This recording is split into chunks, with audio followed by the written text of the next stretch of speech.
Is good. Welcome back to a new video. Vlog 2 of the mini cut. Backslash calves, day 5. I noticed in the video I said 8-day split. I meant just, it's 8 days. Like on my shit, it says 8 days. You know what I'm saying?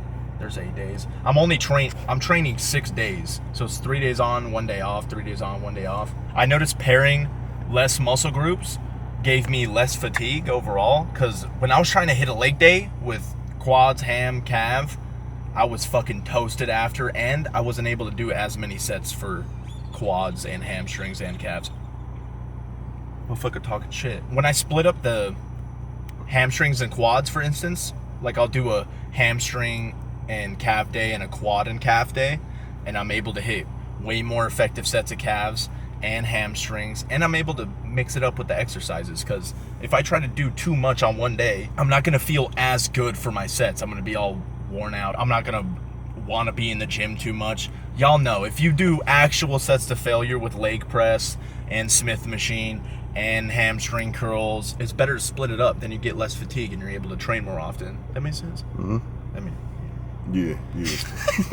I'm trying to explain it because people were like, oh my god, he's not training every other day. He's not fucking, what happened to Mike Menzer shit, bro? Fucking Mike Menzer opened my eyes to recovery and taking that into account, and realizing that, or thinking of muscle building as more of an adaptation process. Because I'm training more, I'm able to train more often when I'm taking the lower volume approach and I pair less muscles, especially ones that aren't as taxing, like chest and delts. Training delts to failure isn't taking a lot out of me. So when I pair chest and delts on one day for day 1, it feels good. I'm not fucking extremely toasted after. I liked the principles of heavy duty with training to complete failure. I was not training hard enough for a very long time, and I wasn't taking recovery very serious. I was not sleeping 7 to 8 hours. I was maybe sleeping like 5.5, 6, maybe some nights, and I wasn't taking enough rest because I was training like 6 days back to back. Some days it would be 5 days back to back, and I would always notice on that 4th or 5th day, I would be wrecked, fatigue was high. But when I started doing a little bit more resting mixed in, like 3 days on, 1 day off, I was even doing the training and then rest and train and rest, going every other day so I could stay fresh. You can kind of split it up how you like. I think it's all about prioritizing your weak points. So you got to figure out what your weak points are firstly, and then so mine are my chest and delts. So I'm prioritizing them, splitting them up, trying to get as many effective sets as possible. I'm able to just do one session with back and get all my sets in. Cut update though, I am 202 this morning. I think you were saying it was like I was 207 the last time we filmed. So 202, we down, we a little bit leaner, a little bit prettier. Things are going good. So it's vlog 2 of the mini cut, but we like, how many weeks now? 3.5 weeks into the mini cut. We're playing it by eye, so 202, we'll see how things go, but that's how it's moving. Sleep good, food good. I kind of like this approach a little bit better with the fat loss, is starting out with maintenance calories and just increasing activity. Because I was eating a caloric surplus, but most people think, like, I gotta dip calories and I gotta do cardio. But low key, I lost a lot of weight and I'm getting pretty noticeably leaner, and I just dropped calories for the first time. I've been running maintenance calories for 3 weeks and just did designated cardio, aka Jujutsu Kaisen sessions. So I'm just fucking killing anime, walking on it's just 3 miles an hour, like 6 incline speed. Get the heartbeat up a little bit. You get a nice leg pump too, and you get to watch a TV show. And you lose fat at the same time. And I was eating maintenance calories. So you don't got to starve to lose fat for at least, the beginning part. It'll be a lot more consistent when you eat the same amount of calories every day. So if you're tracking your calories and you're eating maintenance calories every day, and you're like on a plan, or at least a calorie plan and hitting those calories, you'll notice when you bump up cardio and add in more activity, you'll just start losing weight, just because it makes a deficit in itself if you're eating at maintenance calories. Calorie deficit, calorie maintenance, you're maintaining your current mass, whatever you are now, and then surplus, you're supporting the mass that you were gaining from being in the gym, you feel me? So if you're eating at maintenance, you do what? three sessions, 25 minutes fasted in the morning. I just like doing it fasted because I'm not using the food as fuel. I can save the food for the pump. Deficit, boom. Just like that, puts you in a deficit. You're losing fat. So once that stops working and your weight comes to a halt, you stop losing weight throughout the week. And I always say, like, I would aim for like 0.5 pounds per week type deal. You can take averages. There's different apps and stuff. You can take the average of 7. You can nerd out on it however you want to track it. But once that comes to a halt, then you can start dropping the calories, maybe like 300 less calories, however you feel. But just so you're not starving right off the bat, because some people like to fucking drop calories 1,000, fucking cardio every day, fucking doing a bunch of extra shit, and they burn themselves out and they binge a lot and they don't stick to a regimen. You feel me? So it's more sustainable because you feel fuller, bitch. And I've been eating only lean meat and grass-fed ground beef and rice and shit, and I stay full. I be gagging on like my last meals, like that shit. Like, I gotta distract myself. I be smoking, locking into a show, trying to distract, trying to finish my meals, and I'm losing fat. Fucking what? Before I was cutting my calories, and like, so it's a little bit better of approach this time. And especially for a prep too, that'll be a lot better off. That's why I like doing the mini cuts every now and then after. I don't like to do a huge long bulk, because the last time I did a huge long bulk, it took me like a fucking century to get lean again. It just takes so damn long. So if you keep the balance, the wave like this, more than fucking fat, huge, chungus ass bulk, and then shred cut, and then fucking huge, chungus ass bulk, and then shred cut, you kind of stay on that wave a little bit more. You know what I'm saying? Plus, when you're leaner, I found out, and not super big and pudgy, bulk the fuck up, you intake nutrients better, you will sleep and recover better, you'll feel better. When I was really up in that dirty bulk and shit, especially from the foods I was eating, I was not really paying attention to the quality of my food or fucking anything. I was just, because at the end of the day, it's about calories. But would you want to lose weight only eating 2,500 calories of Pop-Tarts? Probably fucking not. Could you? Yeah, getting shredded off Pop-Tarts. Just 2,500 calories of Pop-Tart. Hey, deficit's a deficit, but the quality of food will affect how you feel. It's like a car. I want to put nice, good fuel in the car for it to perform optimally. If I just put in some dog shit ass fuel in this car, it wouldn't run good. The engine wouldn't run optimally. You feel me? You got to put in good fuel to get good results out. Especially if you do blood work, depending on your diet, things will go up and down, literally. So that's a good thing to control. It doesn't mean you got to be fucking stingy about everything you eat and shit, and you have to eat vegetables every single fucking meal, but just make sure you're at least taking some supplements in areas that maybe you're not eating in, like fish. Maybe you're not eating fish, so you take fish oil, but just make sure you have a well-balanced diet. The grand reveal in the flesh.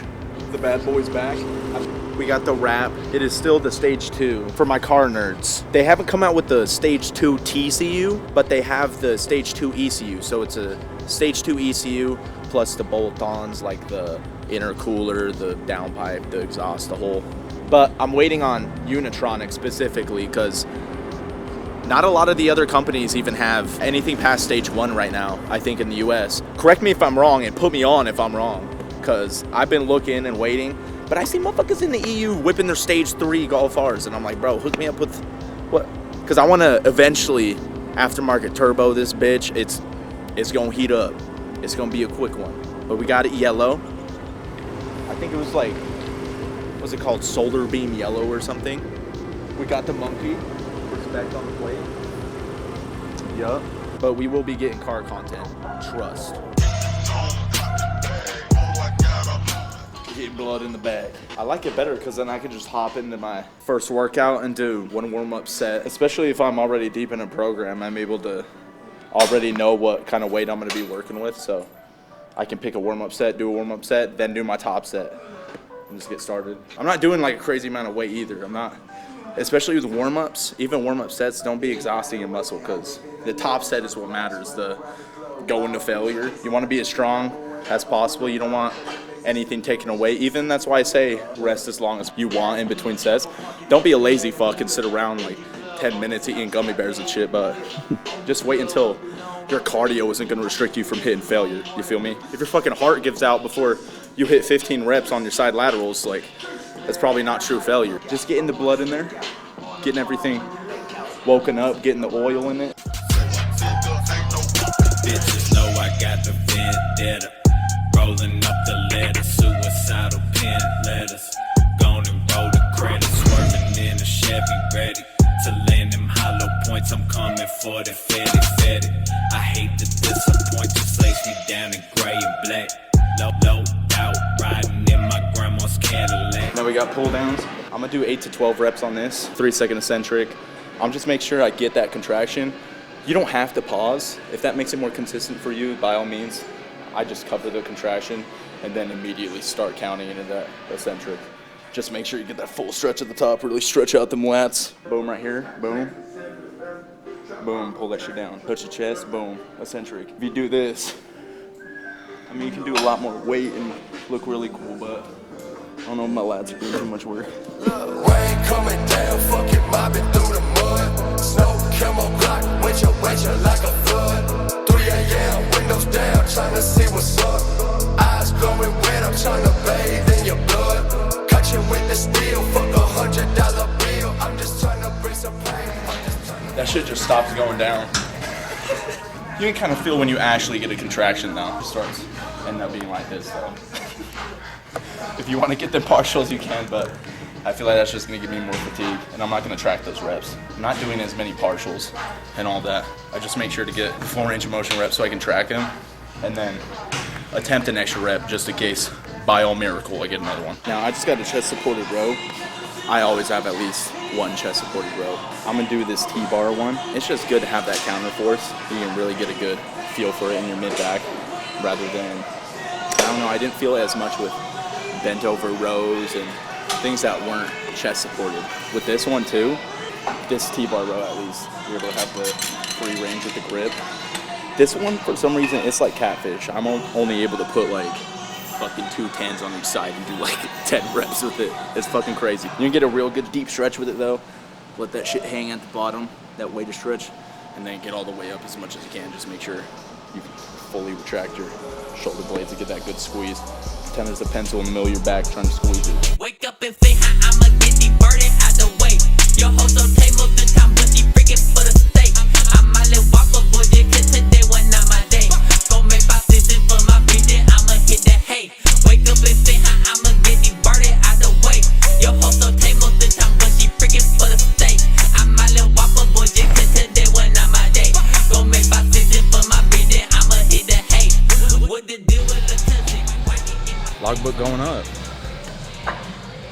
PR. I hit 11, so I hit 10 last time. If I don't have a controlled set eccentric on program, because sometimes I'll even do like 4-second eccentric with a pause at the bottom, I'd be mixing it up. If I don't have one, I usually just do a 3 count in my head on the way down for the eccentric, and then just squeeze it up. This is my first time trying out this prime extreme row. It's like low row.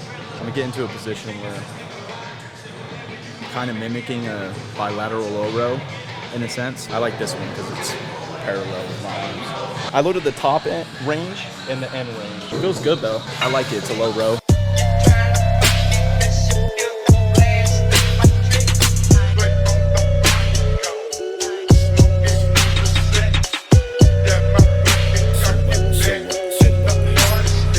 Swerving in that bourbon, cup of murders, make the body stack.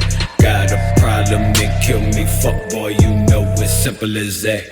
Backpack with the black gap, black mask. Blow gas, now I'm in a fucking black trance. Fuck a cop, say the life of a black man. Fuck a op, tape him up in a black van. Who am my boy, Lucifer in the flesh? Who are you, just another closer to death? Straight out the 7th war. Me against no leopard tracking. That was nice. Hit my back at all angles. That's about it. It is 2:16 a.m. Sleep schedule absolutely fucking thrashed. I got my phone propped up for the light. I actually have a meal after this, so it's gonna be last meal followed by bed, followed by fixing my fucking sleep schedule tomorrow. But I didn't talk to y'all after the gym before wrapping up the vlog. The session was kick-ass. I like the machines at Muscle Factory a lot. If I can get a good chest-supported row with a back session, and I could get a good lat pull down, just a basic lat pull down, and some type of pullover, I'm chilling. Just so y'all know, me and Drew ended up moving to different states. It's been a little hard trying to figure out the vlogs, especially with the traveling back and forth since we're in different states. He's pursuing what he wants, just in a different state. It just didn't align. I wanted to move to Arizona. We might shoot for like Huge and YoungLa sometimes, so maybe that on occasion. For the time being, we're continuing the vlogs in AZ. My homie Tanner, he's been helping me with filming a little bit. Vaughn is gonna be here next week, so we're gonna catch a lift together. But I think that's about it, man. With that being said, that's gonna be a wrap for the video. I'm gonna eat a good ass meal, and then I'm gonna get some good ass Z's. I will see y'all motherfuckers next time. I love you. Stay safe. Keep your gains up. Until next time, peace out, baby.